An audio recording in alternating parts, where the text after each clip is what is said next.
নমস্কাৰ জ্ঞান সম্ভাৰৰ আন এটা ভিডিঅ'লৈ আপোনালোক সকলোকে স্বাগতম জনাইছোঁ এডিআৰকে আদি কৰি বিভিন্ন পৰীক্ষাৰ উপযোগীকৈ আমি বিশেষকৈ এনচিইআৰটি পাঠ্যপুথিৰ পৰা ভিত্তি কৰি কিছুমান সমাজ বিজ্ঞানৰ ভিডিঅ' প্ৰস্তুত কৰিছোঁ ইতিমধ্যে কেইবাটাও ভিডিঅ' আলোচনা কৰিছোঁ ডেছক্ৰিপশ্যনত মই ইয়াৰ লিংকটো দি থ'ম আপোনালোকে যিসমূহ ভিডিঅ' আলোচনা কৰিলোঁ সেইসমূহ এবাৰ চাই ল'ব পাৰিব চ' আপোনালোকক এটা অনুৰোধ জনাওঁ যদি আপুনি আমাৰ চেনেলটোলৈ প্ৰথমবাৰৰ বাবে আহিছে তেতিয়াহ'লে অনুগ্ৰহ কৰি চেনেলটো ছাবস্ক্ৰাইব কৰি ৰাখিব যাতে অনাগত দিনত এনেধৰণৰ ভিডিঅ'সমূহ আপুনি লাভ কৰে চ' আজি প্ৰথম প্ৰশ্নটো আমি আলোচনা কৰিব বিচাৰিছোঁ প্ৰথম প্ৰশ্নটো হৈছে লাই হাৰবা কি হয় লাই হাৰবা মণিপুৰৰ মেইটেই জনগোষ্ঠীৰ এটা ধৰ্মীয় উৎসৱ হয় আমি কালি ভিডিঅ'টোতো এনেকুৱা ধৰণৰ যথেষ্ট গুৰুত্বপূৰ্ণ টপিক আলোচনা কৰিছিলোঁ আপোনালোকে সেইকাৰণে চাই ল'ব কৈছোঁ এবাৰ তো যি নহওক আমি প্ৰথম কথা হৈছে গম পালোঁ লাই হাৰবা হৈছে মণিপুৰৰ মেইটেই জনগোষ্ঠীৰ ধৰ্মীয় উৎসৱ আৰু এই ধৰ্মীয় উৎসৱটোত উমুং লাই নামৰ এজন কি কোৱা হয়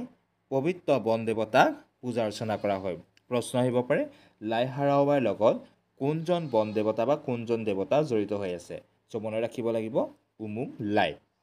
আৰু এয়া কোন জনগোষ্ঠীয়ে পালন কৰে মণিপুৰৰ মেইটেইসকলে নেক্সট প্ৰশ্নটোলৈ যাব বিচাৰিছোঁ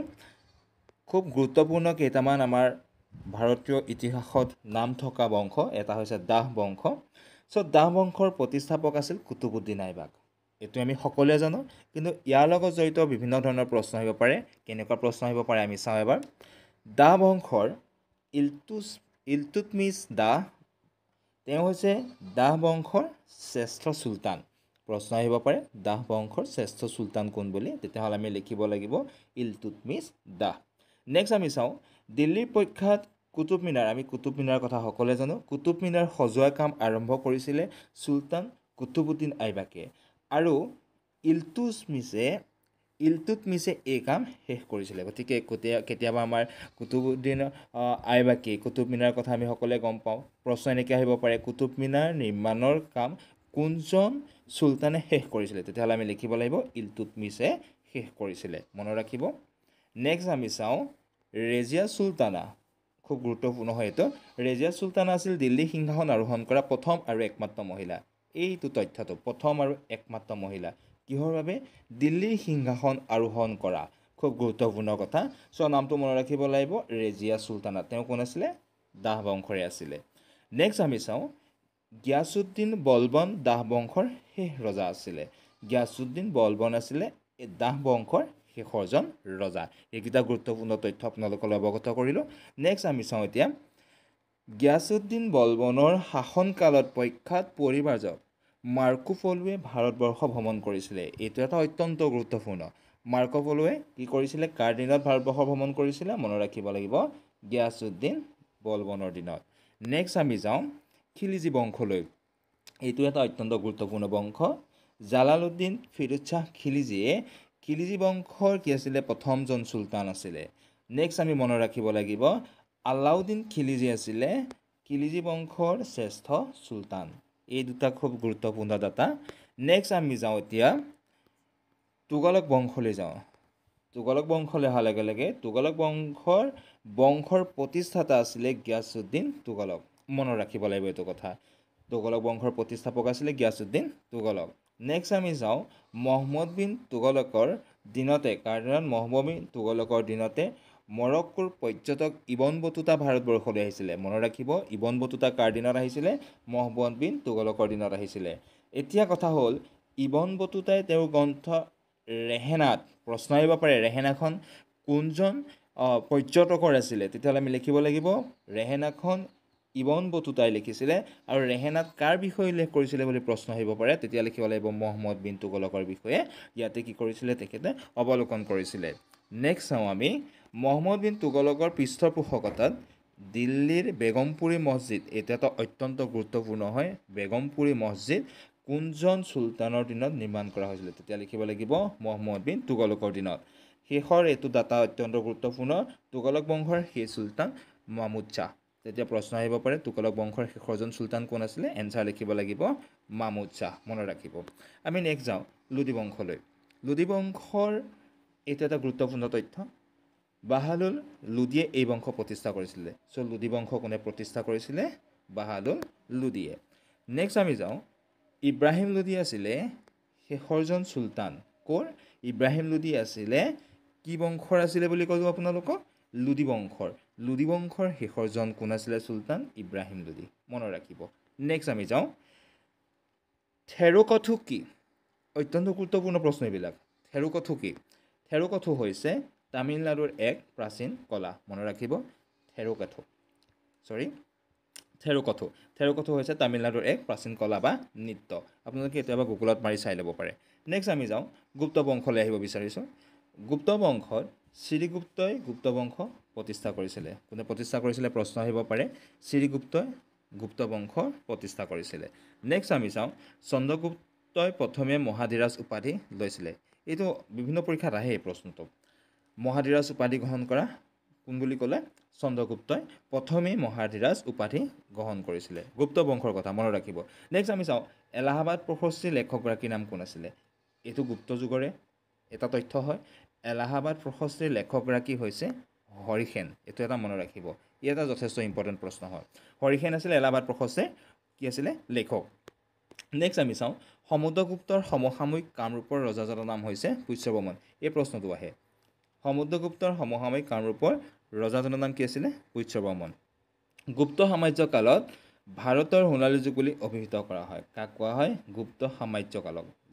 গুপ্ত বংশৰ যিখিনি সময় সেইখিনিকে ভাৰতীয় ইতিহাসত সোণালী যুগ বুলি কোৱা হয় নেক্সট আমি চাওঁ গুপ্ত যুগৰ আটাইতকৈ প্ৰখ্যাত কবি আৰু নাট্যকাৰ কোন আছিলে তেতিয়াহ'লে এইটো প্ৰশ্নৰ উত্তৰ দিব লাগিব কালিদাস আছিলে এতিয়া অলপ বেলেগ প্ৰশ্নলৈ আহিছোঁ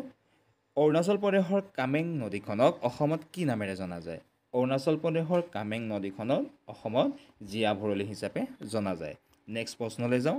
ব্ৰহ্মপুত্ৰৰ সৰ্ববৃহৎ উপনদীখনৰ নাম কি ব্ৰহ্মপুত্ৰৰ সৰ্ববৃহৎ উপনদীখন হৈছে সোৱণশিৰি নেক্সট কুৱেশ্যনলৈ যাওঁ জমিদাৰী প্ৰথা প্ৰথমে ক'ত আৰম্ভ কৰা হৈছিলে জমিদাৰী প্ৰথা প্ৰথম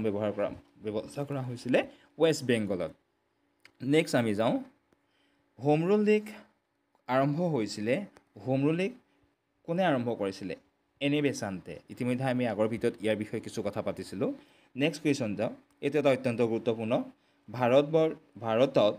প্ৰত্যাৱৰ্তনী মৌচুমী ঋতুৰ অন্তৰ্গত সময় কোন সময়ত প্ৰত্যাৱৰ্তনী মৌচুমী ঋতু আমাৰ ভাৰতবৰ্ষত দেখিবলৈ পোৱা যায় উত্তৰটো লিখিব লাগিব জুন আৰু ছেপ্টেম্বৰ মাহত নেক্সট আমি চাওঁ ভাৰতীয় সময় আৰু গ্ৰীণউইচ সময়ৰ মাজৰ পাৰ্থক্য কিমান ভাৰতীয় সময় আৰু গ্ৰীণউইচ সময়ৰ মাজৰ পাৰ্থক্য হৈছে 5 ঘণ্টা 30 মিনিট অৰ্থাৎ 5.5 ঘণ্টা বুলি আমি যিটো কওঁ নেক্সট আমি চাওঁ ছুপাৰ মাৰ্কেট হাইপাৰ মাৰ্কেট আৰু শ্বপিং মলসমূহ কিহৰ লগত জড়িত শুদ্ধ উত্তৰটো হৈছে খুচুৰা বজাৰৰ লগত জড়িত সমাজ বিজ্ঞানৰ ইয়াত এটা ইকনমিক পাৰ্টৰ লগত জড়িত কথা নেক্সট আমি চাওঁ পৰিকল্পনা আয়োগৰ অধ্যক্ষ কোন পৰিকল্পনা আয়োগ বৰ্তমান আছেনে ইয়াৰ শুদ্ধ উত্তৰ হৈছে বৰ্তমান নাই কিন্তু পৰিকল্পনা আয়োগ যে আছিলে তাৰে প্ৰথমজন অধ্যক্ষ কোন আছিলে যেহেতু নীতি আয়োগৰ আগত পৰিকল্পনা আয়োগ আছিলে গতিকে তাৰে প্ৰথমজন অধ্যক্ষ আছিলে জৱাহৰলাল নেহেৰু নেক্সট আমি চাওঁ ভাৰতবৰ্ষৰ ৰিজাৰ্ভ বেংক কেতিয়া প্ৰতিষ্ঠা কৰা হৈছিলে ইকনমিৰ লগত জড়িত প্ৰশ্ন এইটো ৰিজাৰ্ভ বেংক প্ৰতিষ্ঠা কৰা হৈছিলে 1935 চনত নেক্সট আমি যাব বিচাৰিছোঁ নীতি আয়োগ গঠন কৰা হয় নীতি আয়োগৰ আগত ADR HS লেভেলৰ পৰীক্ষাত এটা প্ৰশ্ন আহিছিলে নীতি আয়োগ গঠন কৰা হৈছিলে 1 জানুৱাৰী 2015 চনত ইয়াৰ আগলৈকে কি আছিলে নীতি আয়োগ অহাৰ আগলৈকে পৰিকল্পনা আয়োগসমূহ আছিলে আমাৰ নেক্সট আমি যাওঁ নীতি আয়োগৰ প্ৰথম বৈঠক কেতিয়া হৈছিলে নীতি আয়োগৰ প্ৰথমখন বৈঠক হৈছিলে 8 ফেব্ৰুৱাৰী 2015 চনত এতিয়া নীতি আয়োগৰ অধ্যক্ষ কোনে কৰে বুলি আছে এইটো মনত ৰাখিব নীতি আয়োগৰ অধ্যক্ষ কেৱল প্ৰধানমন্ত্ৰী কৰে এতিয়া আমি পিছতলৈ যাব বিচাৰিছোঁ নাইট্ৰজেনৰ ৰাসায়নিক সংকেত কি নাইট্ৰজেনৰ ৰাসায়নিক সংকেত হৈছে N2 মনত ৰাখিব নেক্সট আমি যাওঁ অৰ্জন গেছৰ